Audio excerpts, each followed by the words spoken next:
गोट लगै छी। हम चमचम मैथिली गीत में अहाँ सबके स्वागत करै छी। आइ हम एगो फेर छठ दीनानाथ के गीत गबै छी। संग दऽ रहलिए हमर बेटी चंदा ठाकुर छियथि। और अहाँ सबके यदि कनिको नीक लागे तऽ हमर चैनल के सब्सक्राइब, वीडियो के लाइक और शेयर जरूर कऽ देब। जय छठ मैया। सोना साट कोनिया हो दीनानाथ हे घूमै छ सान सार, हे घूमै छ सान सार।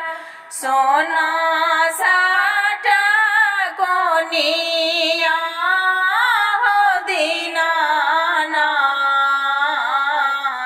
हे घूमै छ सान सार, हे घूमै छ सान सार। आन दिन उगै छ दीनानाथ आहे भोर भिन सार, आहे भोर भिन सार। आजू के दिन दीनानाथ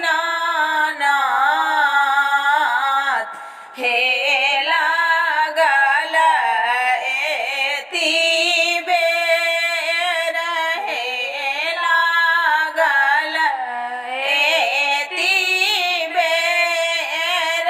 बाट में भेटि गेल गे अबला, एकटा अन्हरा पुरुष, एकटा अन्हरा पुरुष।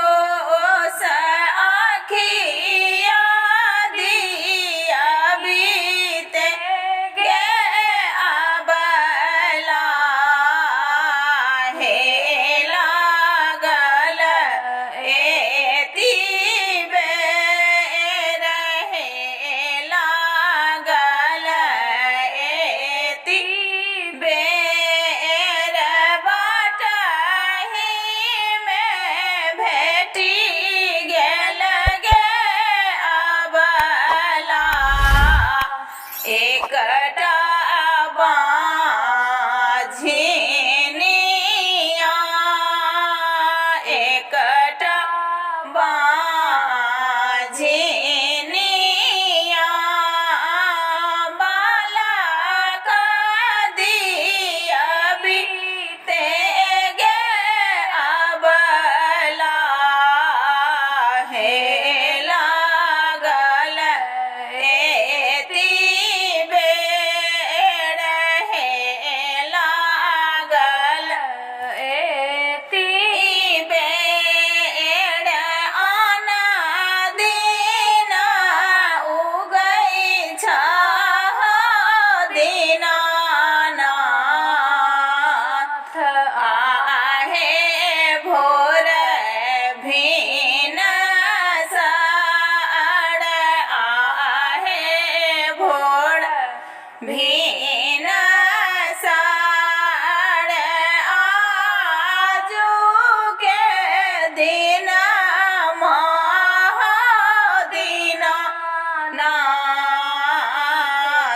हे लागल एति बेर, हे लागल एति बेर।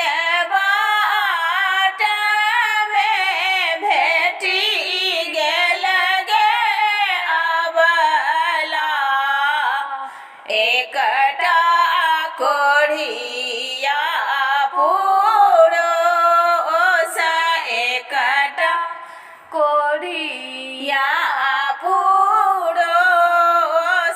काया बादिल बीते